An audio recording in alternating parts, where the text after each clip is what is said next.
Putra kedua mendiang Ayatullah Ali Khamenei, Mujtaba Khamenei, terpilih menjadi pemimpin tertinggi Iran yang baru. Keputusan ini mendapatkan sambutan luar biasa dari bangsa Iran dan seluruh institusi negara untuk memperkuat persatuan. Majelis Khubregan, Hazrat Ayatullah Al-Uzma Sayyid Mujtaba Khamenei, Rahbar Aziz ma, Wali Faqih ma. Para pendukung turun ke jalan-jalan di Teheran pada Senin pagi untuk merayakan pengangkatan Mujtaba. Mujtaba belum terlihat atau terdengar kabarnya di depan umum sejak perang dimulai.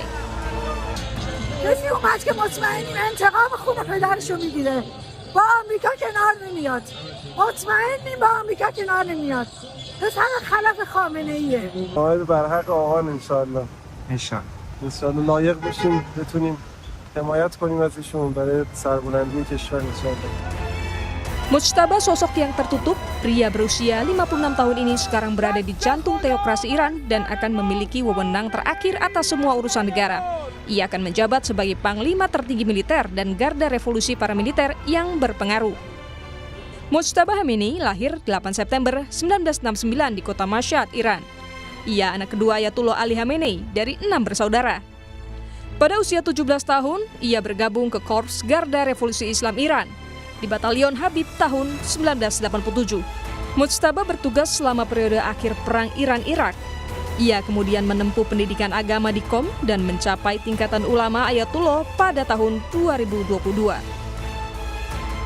Mujtaba Khamenei telah lama dianggap sebagai kandidat kuat bahkan sebelum serangan Israel menewaskan ayahnya Ayatullah Ali Khamenei. Mujtaba selamat dari serangan itu, tetapi ia kehilangan ayah, ibu, istri, anak, hingga saudara perempuannya sekaligus.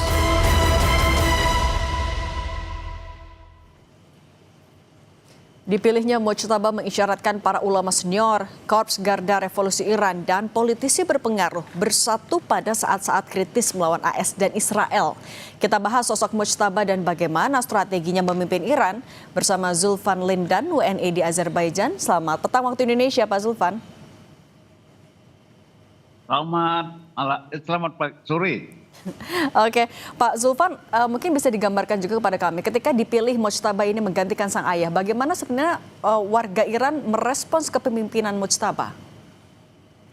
Ya, jadi begitu meninggalnya Ali Khamenei, nama Mujtaba itu langsung muncul ke permukaan yang dielu-elukan oleh rakyat, ya, dalam demonstrasi mereka. Nah, jadi kalau kita lihat bahwa sebenarnya ada cucu Imam Khomeini ya, Ali Khomeini dan Hasan Khomeini.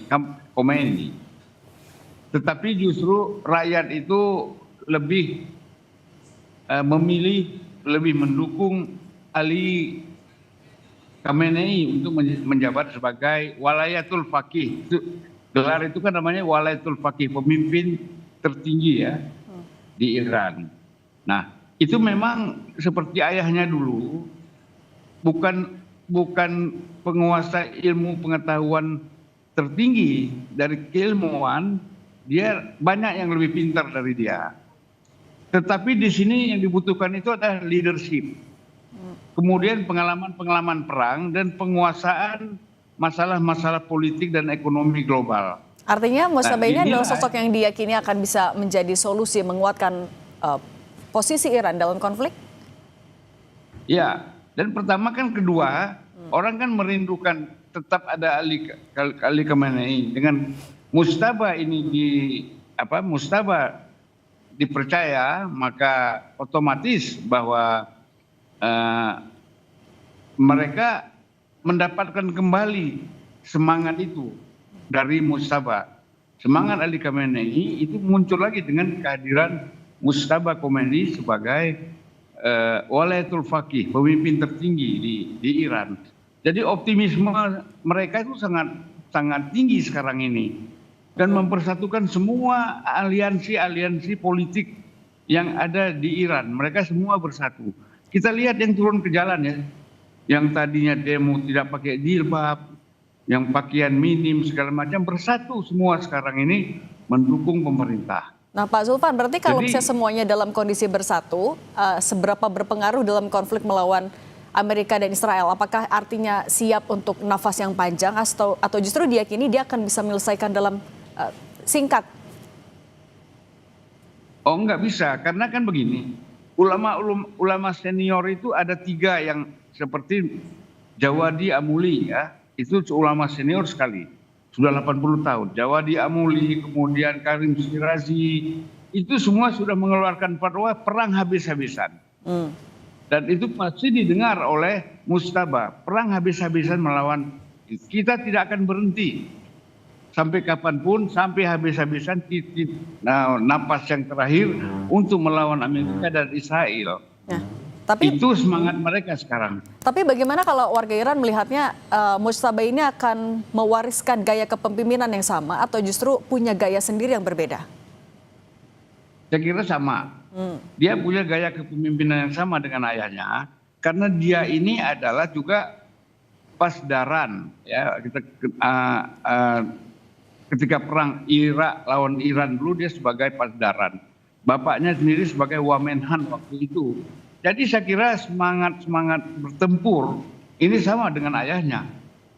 Gitu. Dan berarti juga Dan- ketika Amerika Serikat mengancam bilang kalau tidak disetujui oleh AS, siapapun yang memimpin tidak akan lama, itu tidak berpengaruh. Warga Iran juga tidak terpengaruh dengan ultimatum itu. Ini kan AS ini kan provokasi aja. Mana mungkin mereka bisa masuk. Saya kasih tahu bahwa AS itu kepingin yang menjabat ini adalah Hasan Rohani. Kita ingat kan? Rohani bekas presiden dulu. Setelah Ahmadinejad kan ada Rohani. Nah, itu yang diinginkan oleh oleh AS untuk menjabat. Ada beberapa orang juga yang berkomplot untuk memimpin ini, itu maunya AS karena mereka adalah bisa diajak kompromi. Oleh karena itu diputuskanlah paksi ini. Jadi paksi revolusioner menang, praksi non revolusioner itu kalah Oke. dalam pertarungan ini. Pak Zulfan, kalau misalnya di dalam negeri solid akan mendukung Mujtaba, tapi kalau warga negara Iran yang ada di luar negeri, apakah mereka juga satu suara sebenarnya?